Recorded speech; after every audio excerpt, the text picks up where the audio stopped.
지금부터 내가 해주는 얘기 들어주겠니? 할렐루야. 7월 17일 새벽입니다. 오늘도 새날을 주신 하나님께 감사를 올려드립니다. 먼저 나는 행복해요 1절만 찬양하겠습니다. 주님 한 분 밖에는 아는 사람 없어요. 가슴 깊이 숨어 있는 주를 사랑하는 마음, 주님 한 분 밖에는 기억하지 못해요.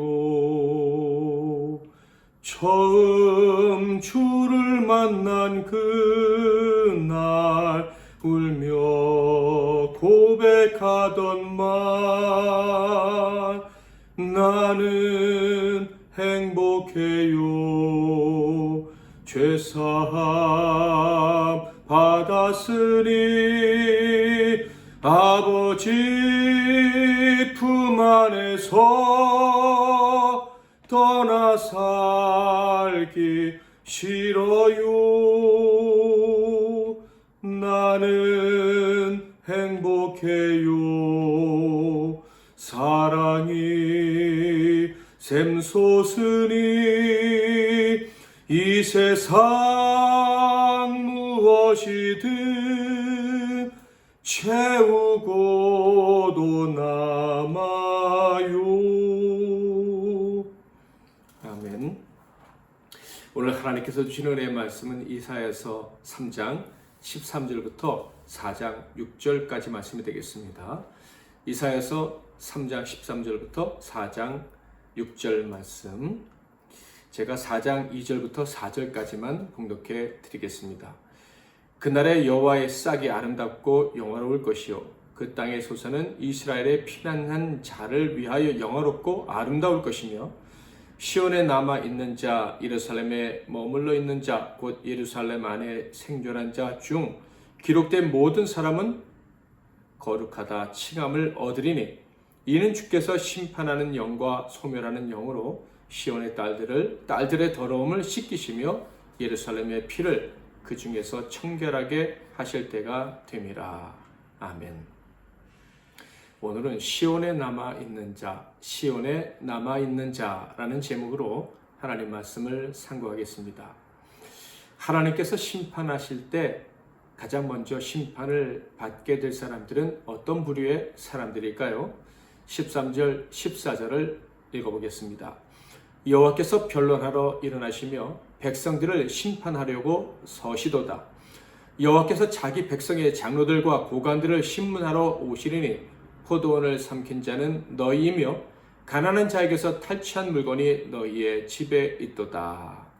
백성의 지도자급 사람들이라는 것을 알 수가 있습니다. 자, 그런데 이 지도자들은 어떤 사람들이겠습니까? 앞에서 우리가 어제 그제 살펴본 것처럼 당연히 엉터리 지도자들일 것입니다. 왜냐하면 하나님을 의지하지 않고 인생을 의지하는 자들에게는 지도자를 보내지 않으시거나 보내시더라도 엉터리 지도자들만을 보낼 것이다. 그것이 심판의 한 내용이다 라고 말씀을 하셨기 때문이죠.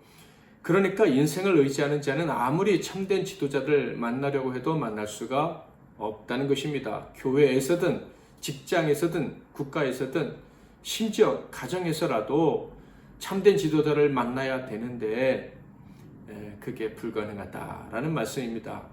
그러니까 인생을 의지하는 자들은요, 지도자들을 탓할 자격도 없는 거예요. 자기가 그런 지도자를 원하니까 결국 그런 지도자들이 나타나서 그들을 괴롭히게 된 것이기 때문이죠. 인생을 의지하는 자들이 좋아하는 지도자는 이런 사람들인 거예요. 결국 자기를 따르는 자들을 돌보는 지도자가 아니라 자기의 이익을 위해서 백성을 이용하는 자들인 것이죠.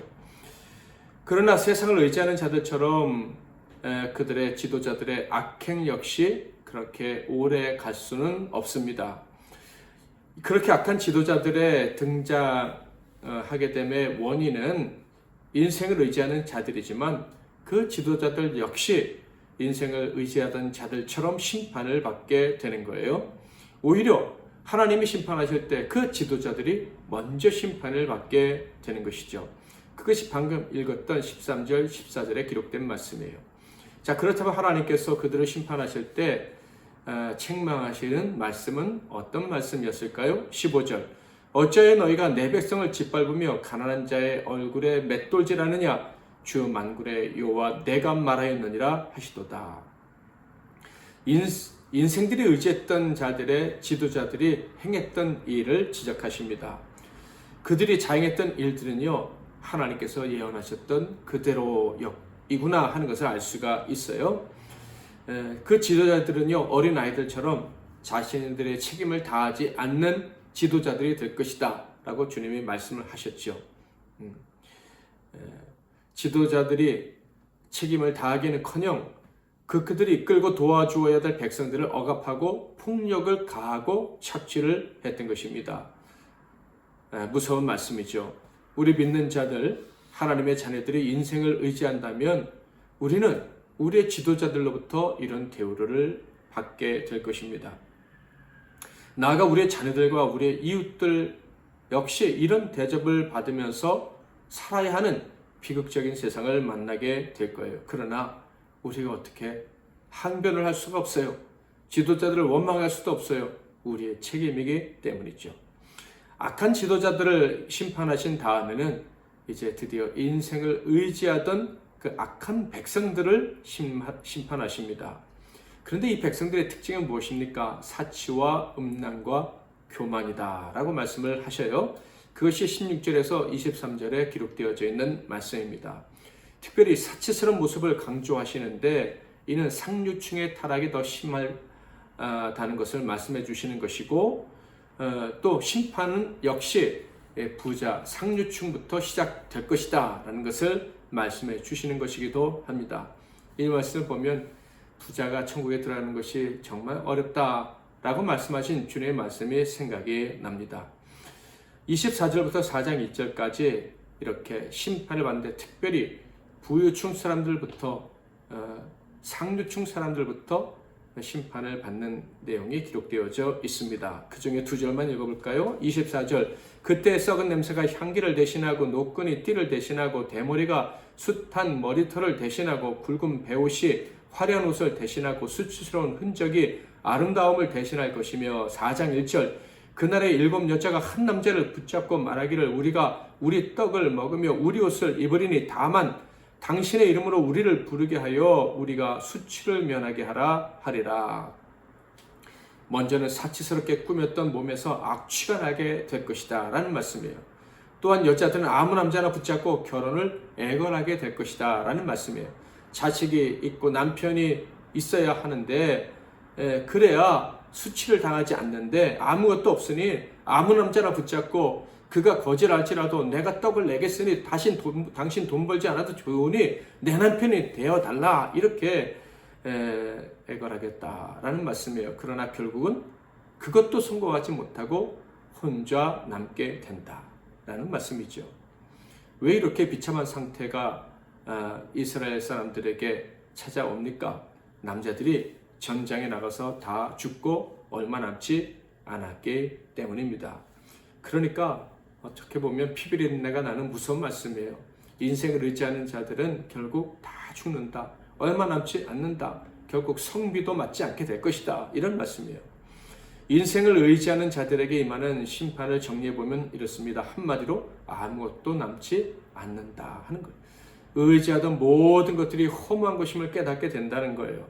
그들은 의지할 만한 지도자도 만나지 못할 것이고 배우자도 만나지 못할 것이고 결국 홀로 남아 수치를 당하게 된다. 이것이 인생을 의지하는 자들에게 주어지는 결과라는 것이죠. 그러므로 우리는 반드시 여기서 하나님의 교훈을 들어야만 합니다. 하나님을 의지하지 않고 인생을 의지하느라 참 예배를 드리지 못하는 인생은 너무나도 비참한 지경에 처하게 된다라는 교훈이죠. 그러니까 선민, 이스라엘 백성 되는 것, 이건 중요한 것이 아니에요. 혈통에 대한 자부심만으로 하늘의 복을 누리게 될 것이라는 착각은 버려야 되는 것입니다. 신약적으로 적용한다면 이렇습니다. 교회 다닌다고, 나는 구원받았다고, 교회에서 무슨 직분을 얻었다고, 공도 세웠다고, 축복도 받았다고, 아무리 이렇게 자랑하며 살고 있다 할지라도 진심으로 하나님을 의지하고 참된 예배를 드리지 않는다면 아무것도 아니며 마지막에는 아무것도 남지 않게 되는 그날을 만나게 될 것이다 라는 거예요. 그러니까 하나님만을 전심으로 의지하는 자에겐 미래는 없는 거예요. 엉터리 믿음, 엉터리 예배자에게도 미래가 있을 것이라는 망상은 속히 버려야 합니다. 사람과 세상을 겸하여 섬기고 늘 타협하고 아부하는 그런 인생에게는 미래가 절대 없는 거예요. 지금 내가 가진 것, 지금 내가 소유하려 했고 결국 얻은 것들, 영광들, 그들은 절대로 중요한 것이 아닙니다. 중요한 것은 오직 내가 하나님 한 분만 의지하느냐, 의지하지 않느냐. 그것이 가장 중요한 것입니다. 하나님만을 의지하고 그분께 겸손히 나아가 영과 진리로 예배할 수 있기를 바랍니다. 믿음으로 나아가서 언제나 예배하는 자가 되기를 원합니다. 두렵고 떨림으로 내가 하나님께 참 예배를 하고 있는지 늘 점검하며 살기를 바랍니다. 사람을 의지하는지, 사람 눈치를 보는지, 아니면 오직 하나님만을 바라보는지, 하나님 눈치만 보고 사는지 확인할 수 있기를 바랍니다. 하나님만을 의지하는 것이 살 길이에요. 그것만이 살 길이에요. 이사야 선지자는 그런 자를 남은 자라고 이야기를 합니다.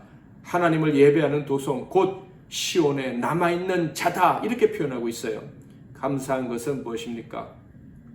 아무리 하나님의 백성들이 타락해도 그 타락한 자들 가운데 남은 자들을 남겨두실 것이다 라는 거예요. 하나님은 시온에 참된 예배자들을 남기시고 그들을 기억해 주신다. 이것이 얼마나 감사한 말씀인지 모릅니다.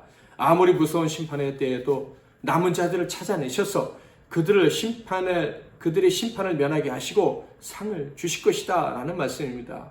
그러므로 우리는 반드시 시온에 남아있는 자가 되어야 됩니다. 참되게 예배하기 위해서 거기에서 버티고 견디는 사람들이 되어야 하는 거예요.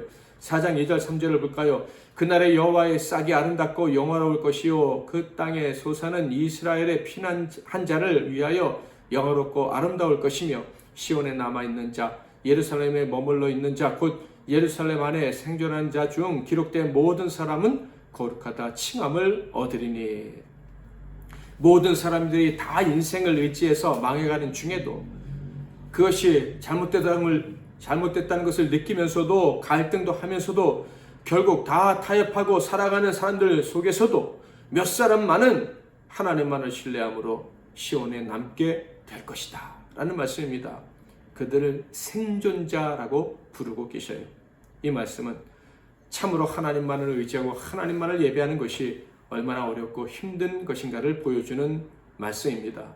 그럼에도 불구하고 우리는 하나님께서 시온에서 남아있는 자가 너구나 라고 말씀하실 수 있는 그 주인공이 되어야만 합니다. 그리고 그들에게 주시는 복을 받아야 되는 거예요. 그들에게 주신 복이 무엇입니까? 먼저는 거룩하게 하심입니다.